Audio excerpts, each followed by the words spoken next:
Hello दोस्तों, welcome back to our channel. आप सभी का स्वागत है आपके अपने चैनल आर ऑफिशियल क्लासेस में। 2016 के एकदम अपडेटेड पेपर आपको सॉल्व मिलेंगे। 2016 से 2025 तक का मैं आपको रोज एक पेपर करवाऊंगा। सारे विषयों के एक एक पेपर हम लोग करेंगे और लगभग 6 से 7 दिन में सारे पेपर्स का एंड कर देंगे। तो चलिए शुरुआत करते हैं पहले क्वेश्चन के साथ। मैं आपको ये चीज़ें पढ़ करके आपका समय बर्बाद नहीं करूँगा। मैं इस तरीके से थोड़ी देर रुकूँगा, आप स्क्रीनशॉट ले सकते हो, आप तुरंत पढ़ भी सकते हो, ठीक है। चलिए यहाँ पे हम बात करते हैं नंबर 1 पे। हमसे पूछा जाएगा प्रकृतिवादी चयनवाद प्रतिपादित किसने किया है, तो ये किया गया है डार्विन के द्वारा, ठीक है। ये किया गया है डार्विन के द्वारा। नेक्स्ट क्वेश्चन आइए। निम्नलिखित में से सांद्रण विधि नहीं है। बोलोगे सांद्रण विधि भैया निस्तापन और भर्जन नहीं होती है। बाकी फेन प्लवन, हाथ द्वारा छनाई, चुंबकीय पृथक्करण और गुरुत्वीय पृथक्करण सारी क्या होती हैं, ये हमारी सांद्रण विधियाँ होती हैं, साफ करने की विधियाँ होती हैं इसको। अगले नंबर पे हम बात करते हैं कांच की छड़ को रेशम पर रगड़ने पर छड़ में आवेश आ जाता है। तो भैया छड़ में धन आवेश आ जाता है, रेशम में ऋण आवेश आता है, ठीक है। नेक्स्ट क्वेश्चन देखते हैं। आवर्त सारणी में किसी समूह में ऊपर से नीचे आने पर क्या होता है भैया, उसकी धात्विकता जो होती है वो बढ़ जाती है, ठीक है। इसको भी आप एक बार देख लीजिएगा।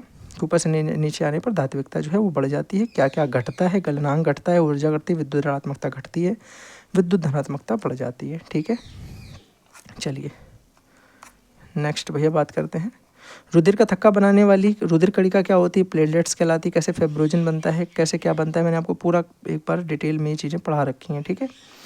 बात करते हैं दिष्ट धारा क्या होती है। ऐसी धारा जो सीधी दिशा में चलती है। तो दिष्ट धारा सदैव एक सीधी दिशा में चलती है, जबकि प्रत्यावर्ती धारा जो होती है वह सीधी दिशा में नहीं जा सकती है। दिष्ट धारा समय के साथ अपनी दिशा नहीं बदलती है, जबकि प्रत्यावर्ती धारा जो है वो अपनी दिशा बदलती रहती है। दिष्ट धारा अपनी दिशा नहीं बदलती है। ओके भैया। सर्वाहारी जंतु किसे कहते हैं, ऐसे जंतु जो मांस मछली भी खाते हैं, मांसाहारी भी होते हैं और शाकाहारी भी होते हैं, और हम सर्वाहारी कहते हैं। जैसे कुत्ता, छछूंदर, बिल्ली, लोमड़ी, लंगूर आदि। तो सर्वाहारी वो ऐसे जानवर होते हैं भैया जो अपने नित्य आहार में वनस्पति भी यूज करते हैं और मांस, ये दोनों को ही शामिल करते हैं, ठीक है भाई। इससे ज़्यादा नहीं समझना है। अयस्क सांद्रण की गुरुत्वीय पृथक्करण विधि क्या होती है, एक बार बड़े ध्यान से समझिएगा। आप बोलोगे भैया बड़ा सिंपल है, गुरुत्वीय पृथक्करण विधि में हम लोग करते क्या है कि जब अयस्क का आधात्री की अपेक्षा जो धन तत्व होते हैं उसमें अंतर होता है, ये अयस्क के सांद्रण के लिए गुरुत्वीय पृथक्करण विधि का उपयोग किया जाता है। इस विधि में अयस्क को बारीक सबसे पहले पीस लो। बारीक पीसने के बाद अयस्क को पानी की धारा में प्रवाहित करो। तो आपको पता है जो अयस्क के भारी कण होंगे वो तो नीचे बैठ जाएंगे, जो अशुद्धि होगी हल्की वाली वो ऊपर से तैर करके अलग चली जाएगी, जिसे हम अलग कर लेंगे और इसी विधि को हम गुरुत्वीय पृथक्करण विधि बोल देंगे, ठीक है। इसमें आपको याद क्या रखना है कि कार्बोनेट और ऑक्साइड अयस्कों के सांद्रण के लिए इस विधि का प्रयोग किया जाता है। तो आपको मेरे भाई इस बात से क्या समझ में आया। आप बोलोगे भैया इस बात से मुझे एक सीधी सी बात ये समझ में आई कि जब चल क्यों नहीं रहा ये, ओके मैंने वाइट कलर सेलेक्ट कर रखा आई थिंक, ठीक है, ठीक है। आप बोलोगे भैया जब अयस्क जो होता है वो भारी होता है और अशुद्धि जो होती है वो हल्की होती है, अशुद्धि हल्की होगी तो उसको जल की धारा में प्रवाहित करेंगे तो अयस्क भारी है नीचे बैठ जाएगा, अशुद्धि हल्की है बहकर निकल जाएगी, उसे अलग कर लेंगे। इस विधि को हम गुरुत्वीय पृथक्करण विधि कहते हैं। अगर आपने हमारी पहली क्लास देख रखी है तो उसमें मैंने आपको काफ़ी चीज़ें डिटेल में बताई हैं, जिसमें हम लोग एड्स का पूरा नाम भी डिटेल में बताया है, HIV के बारे में पढ़ाया है, इसके टेस्ट के बारे में पढ़ाया है, एलिसा के बारे में पढ़ाया है, एलिसा स्क्रीन टेस्ट होता है, कब किया जाता है, कैसे किया जाता है, सारी बातें मैंने आपको बता रखी हैं। एड्स का पूरा नाम मेरे भाई क्या होता है, ठीक है। एड्स का पूरा नाम क्या होता है, तो इसका पूरा नाम होता है एक्वायर्ड इम्यूनोडिफिशियंसी सिंड्रोम। और HIV का पूरा नाम क्या होता है, ह्यूमन इम्यूनोडिफिशियंसी वायरस, ठीक है, ह्यूमन इम्यूनोडिफिशियंसी वायरस। तो वो V है, वायरस है, ये S है, सिंड्रोम है। इसे मेरे भाई ह्यूमन इम्यूनो वायरस यानी HIV भी कहा जाता है, ठीक है। इसका पता सर्वप्रथम अमेरिका के एक वैज्ञानिक ने लगाया, जिसका नाम मेरे भाई क्या है, इसका नाम नहीं दिया है, जिनका पता सन 1981 में लगा। वैसे इसकी कोई ज़रूरत इतनी ज़्यादा है नहीं, सिंपल सी बात है, कोई ज़रूरत इसकी नहीं है। आप बस इसमें याद रख सकते हो कि ह्यूमन इम्यूनो विषाणु जो HIV है उसके कारण ये होता है। और एड्स का संचरण निम्न प्रकार से होता है। कैसे कैसे हो सकता है, रक्त संचरण के द्वारा। HIV वायरस रक्त संचरण के माध्यम से कहीं भी फैल सकता है, बाकी शारीरिक संबंध से भी ये फैलता है, ठीक है। अगले नंबर पर बात करें तो चुंबकीय बल रेखाओं की 2 प्रमुख विशेषताएं लिखिए। चुंबकीय बल रेखाओं की 2 प्रमुख विशेषताएं आप कोई भी इसमें लिख सकते हैं, 4 इसमें दी गई हैं। पहले कि चुंबकीय बल रेखाएं उत्तर दिशा से निकलकर दक्षिण ध्रुव पर समाप्त हो जाती हैं, यानी नॉर्थ साउथ में उसके पोल्स रहते हैं। दूसरी बात होती है कि चुंबकीय बल रेखाएं एक दूसरे को नहीं काटती हैं कभी, ठीक है।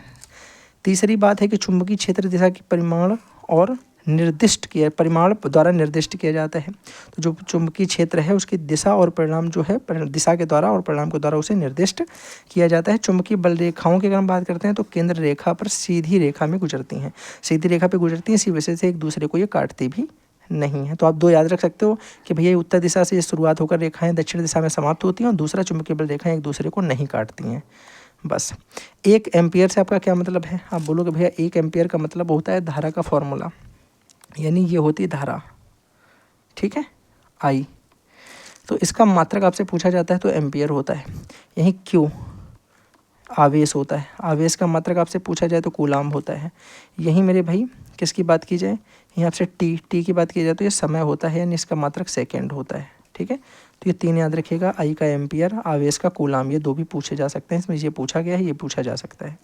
अब जरा फॉर्मूला बताइए भैया, Q बराबर आई इंटू टी हमने पढ़ा है, तो अगर यहाँ से आई बराबर निकालेंगे तो Q अपॉन टी निकलेगा, हाँ या ना। आई है यहाँ पे धारा, धारा क्या होती है कि एकांक आवेश एकांक समय में जितना आवेश प्रवाहित होता है, ठीक है, यानी 1 सेकेंड में किसी विद्युत परिपथ में 1 कूलाम आवेश 1 सेकेंड में प्रवाहित होता है, इसी को हम 1 एम्पियर कहते हैं। यानी अगर हमसे बोला जाए कि भैया आई बराबर Q अपॉन टी है और Q का मान भी 1 रखें और समय t का मान भी 1 रखें तो 1/1 हो जाएगा। तो 1 एम्पियर जो होगा वो एकांक यानी 1 सेकेंड में 1 कूलाम आवेश प्रवाहित होने का मान कहलाएगा, ठीक है। बात आ गई समझ में। चलिए अगले नंबर पे आते हैं। ऊष्मा के सुचालक और कुचालक पदार्थों में अंतर को स्पष्ट कीजिए। भैया एक में करंट आएगा, एक में नहीं आएगा, हीट प्रवाहित होगी, एक में नहीं होगी, ठीक है।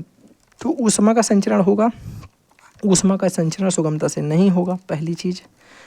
अब एग्जाम्पल में हमने इसमें लिख दिया कि इसमें जैसे लोहा, एल्यूमिनियम, तांबा करंट मानेंगे इनमें, लेकिन लकड़ी, कागज, ओन, पार्सलेन, वायु, इनमें एयर जो करंट है वो नहीं आएगा। पिग आयरन क्या होता है, एक तरीके से कच्चा लोहा होता है जिसमें टूटने की क्षमता अच्छा खासा ब्रेकेबल होता है, टूट जाता है, ठीक है। तो लौह अयस्क को अधिक कार्बन वाले ईंधन जिसमें कार्बन की मात्रा होती है 4 से 5%, आप ऐसे भी मान सकते हो। ईंधन कोक के साथ में जो प्रभावित करने पर नहीं करने हैं, ठीक है, यहाँ पे करने पर जो माध्यमिक उत्पाद बनता है वो कच्चा लोहा कहते हैं। और पिग आयरन की भंगुरता सबसे अधिक होती है। पिग आयरन में भंगुरता जो है यानी टूटने की ब्रेकेबल क्षमता जो है वो ज़्यादा होती है। कच्चे लोहे में कार्बन के अलावा बहुत सारी अशुद्धियाँ होती हैं। पिग आयरन में लगभग 93% लोहा होता है, 4 से 5% कार्बन होता है। ये इंपॉर्टेंट लाइन है, याद रखिएगा। तो पिग आयरन का उपयोग हम मैक्सिमम करते हैं जब हम किसका उपयोग करते हैं मेरे भाई, जो साइप नहीं होना चाहिए यहाँ पे, पाइप होना चाहिए। पाइप हो गया, स्टोरेज टंकी हो गया, नहाने के टब हो गए, कूड़ादान हो गया, इन सबको बनाने में इसका प्रयोग किया जाता है। तो आप याद रखिएगा कि पिग आयरन का प्रयोग हम कहाँ कहाँ करते हैं, कोई 2-3 याद कर सकते हैं, ठीक है। एक प्रयोग द्वारा सिद्ध कीजिए कि चुंबक के सिरों पर आकर्षण बल सबसे अधिक होता है। एक प्रयोग भैया हम इनको दिखा देते हैं करके। कौन सा प्रयोग करेंगे कि लोहे के दोनों सिरों को आकर्षण बल सबसे अधिक होता है। इसका परीक्षण कागज में एक लोहे से कर सकते हैं। कागज और लोहे का प्रयोग करके हम ये बात दिखा सकते हैं कि हाँ ऐसा होता है। कैसे कर सकते हैं, देखो। सर्वप्रथम कागज पर लोहे के बारीक बुरादा वाले टुकड़े रख दो, उसके बाद बाद में उसके ऊपर ऐसे चुंबक लेके जाओ। आपने देखा ऊपर ऐसे चुंबक घुमाओ, तो हम देखते हैं कि चुंबक के सिरों पे मेरे भाई क्या होता है, लोहे का बुरादा सबसे ज़्यादा अधिक प्रभावित होता है, मतलब सबसे ज़्यादा। अरे आपने ये किया भी होगा कि नीचे ऐसे कील खड़ी कर दो, याद करो हम लोगों ने छोटे पे किए हैं। नीचे कील या सिक्का ऐसे खड़ा कर देते हैं, फिर ऊपर इसके चुंबक घुमाते हैं तो नीचे सिक्का भी घूमता है।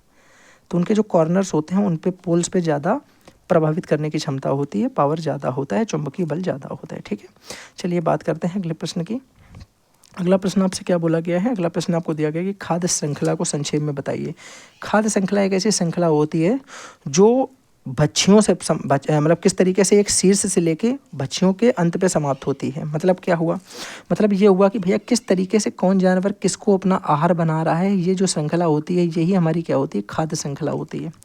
आपको मैंने ये चीज़ डिटेल में भी एक बार प्रूव करके दिखाई है, बताई है अपने वाली क्लास में, फर्स्ट क्लास आप जरूर देखिएगा। तो चलिए बात करते हैं कि खाद्य श्रृंखला और आहार श्रृंखला में स्वपोषित जीवों का आरंभ होने वाले और एक शीर्ष पर भक्ष्यों पर समाप्त होने वाले आहार जाल का एक रैखिक संजाल होता है, ठीक है, ये कुछ नहीं है। खाद्य श्रृंखला की जो प्रत्येक कड़ी है वो एक चरण बनाता है। उत्पादक प्रथम श्रेणी पोषक भोजन होता है और फिर सौर ऊर्जा से स्थितीकरण करके वे परपोषियों के लिए उपलब्ध कराते हैं। सामान्यतः खाद्य श्रृंखला जो है, खाद्य श्रृंखला 2 प्रकार की होती है, एक चरण खाद्य श्रृंखला, एक अपरद खाद्य श्रृंखला। खाद्य श्रृंखला और खाद्य जाल मैंने आपको आई थिंक ये भी दोनों करवाए हैं, तो वो एक बार क्लास देखिएगा जिसमें मैंने आपको खाद्य श्रृंखला और खाद्य जाल इन दोनों के बारे में बताया है। तो एक्चुअली मेरे भाई खाद्य श्रृंखला होती क्या है कि जैसे मैंने आपसे बोला कि ये घास है, इस घास को खरगोश खाएगा, इस खरगोश को बिल्ली खाएगी, इस बिल्ली को कुत्ता खाएगा, और इस कुत्ते को मेरे भाई जो है मान लो शेर खा गया। तो ऐसे करके, शेर कुत्ता नहीं खाता, कोई ज्ञान मुझे नहीं पेलेगा भैया प्लीज़, ठीक है। तो ये एक जो श्रृंखला बनी, ये हमारी बन गई खाद्य श्रृंखला। खाद्य जाल की बात करें तो खाद्य जाल ये होता है कि इसमें भोजन के पारिस्थितिकी तंत्र को स्थिर रखने के लिए बहुत सारे जो तरीके होते हैं ऊर्जा प्राप्त करने के, वो खाद्य जाल कहलाता है। जैसे कि मैंने कहा ये घास थी, इस घास को मेरे भाई एक तो खरगोश खा सकता है, दूसरी इस घास को मेरे भाई खरगोश को छोड़ करके कोई और जानवर बताओ जो खा सकता है। जैसे आपने वो वाइट वाले चूहे देखे हैं, वाइट वाले चूहे वो हरी चीज़ें खाते हैं, वो खा लेंगे, ठीक है। फिर ये वाइट वाले चूहे को बिल्ली खा सकती है, खरगोश को मेरे भाई बिल्ली भी खा सकती है, कुत्ता भी खा सकता है। तो जब एक तरीके के इस पारिस्थितिकी तंत्र के जो ऊर्जा इस तरह उसको बनाने के लिए विभिन्न रास्ते होते हैं, जो अलग अलग कई सारे रास्ते बनेंगे, ये सारे रास्ते मिलकर एक जाल की रचना करेंगे जिसे हम खाद्य जाल बोलते हैं। आई होप आप समझ गए होंगे, ठीक है। डार्विनवाद के जो है 5 आधारभूत सिद्धांत मेरे भाई कौन कौन से हैं, बड़े ध्यान से सुनिएगा। एक तो प्राकृतिक वर्ण हो गया, एक विभिन्नताएं हो गया, एक योग्यतम की उत्तरजीविता हो गई, और ये मोस्ट इम्पॉर्टेंट है, ये वाला पॉइंट इनका मोस्ट इम्पॉर्टेंट है। क्यों बोलोगे क्यों भैया? क्योंकि ये वाला पॉइंट MCQ में ऑलरेडी पूछा जा चुका है, और ये ऑलरेडी पूछा भी जाएगा आगे, ठीक है, क्योंकि PYQ रिपीट होते हैं मेरे भाई। नेक्स्ट नंबर पे बात करते हैं, जीवन संघर्ष हो गया और जीवों में संतानोत्पत्ति की प्रचुर क्षमता हो गई। और अगर आप ध्यान रखोगे तो ये सारी बातें हमारी उनके जो सिद्धांत है जो कि अनुकूलतम बनाने की बात करता है जानवर को उसके आसपास के वातावरण के अनुसार, तो ये सब पे वही बातें जो है आती हैं घूम के।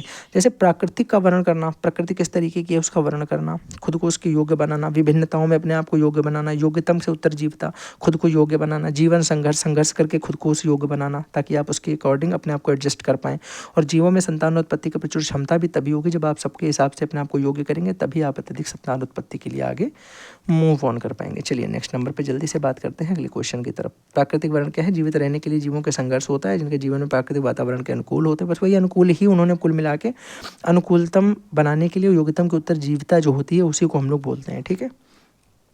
सोडियम और मैग्नीशियम से अभिक्रिया रासायनिक समीकरण लिखिए, मतलब जल के साथ में सोडियम की और मैग्नीशियम की अभिक्रिया हमको दिखानी है मेरे भाई, ठीक है। तो होना क्या है बड़े ध्यान से समझते हैं। आप बोलोगे भैया अगर हम मैग्नीशियम का रिएक्ट कराएंगे H2O यानी जल के साथ तो MgOH का होल ट्वाइस मैग्नीशियम हाइड्रोक्साइड, ये क्या होता है? ये होता है मैग्नीशियम हाइड्रोक्साइड, और ये H2 गैस यानी हाइड्रोजन गैस निकलेगी। तो भैया सेम काम आगे वाले के लिए भी कर लो। अगर हम यहाँ पे Na कर देंगे तो ये NaOH बना देगा और यहाँ पे H2 गैस रिलीज हो जाएगी, ठीक है। तो 2Na हम यहाँ पे ले सकते हैं। 2Na जब हम यहाँ पे लेंगे तो NaOH निकल जाएगा 2 मॉलिक्यूल्स के साथ में। 2 मॉलिक्यूल्स Na ले लिया, 2 मॉलिक्यूल्स H2O ले लिया, तो 2NaOH निकल गया और H2 गैस यहाँ से रिलीज हो गई। यानी वही बात है, यहाँ पे सोडियम हाइड्रोक्साइड बना, वहाँ पे मैग्नीशियम हाइड्रोक्साइड बना। चलिए नेक्स्ट नंबर पे बात करते हैं भैया, विद्युत बल्ब का नामांकित चित्र बहुत ज़रूरी है, हर बार पूछा जाता है, ज़्यादातर यही वाले चित्र आपसे पूछे जाते हैं। विद्युत बल्ब की बात करें तो विद्युत बल्ब की खोज थॉमस अल्वा एडिसन ने की, ये इंपॉर्टेंट लाइन है अपने आप में। विद्युत बल्ब धारा के ऊष्मी प्रवाह पर आधारित होता है, ये धारा के ऊष्मी प्रवाह पर आधारित होता है। किसी तार में विद्युत धारा प्रवाहित करने पर उसमें ऊष्मा उत्पन्न होती है और जिससे तार का ताप जो है वो बढ़ जाता है, और बहुत अधिक बढ़ जाने पर ताप एक श्वेत तप्त होकर के चमकने लगता है। ये बात हो रही है उसी टंगस्टन वायर की, जो टंगस्टन वायर मेरे भाई किस में पड़ा होता है?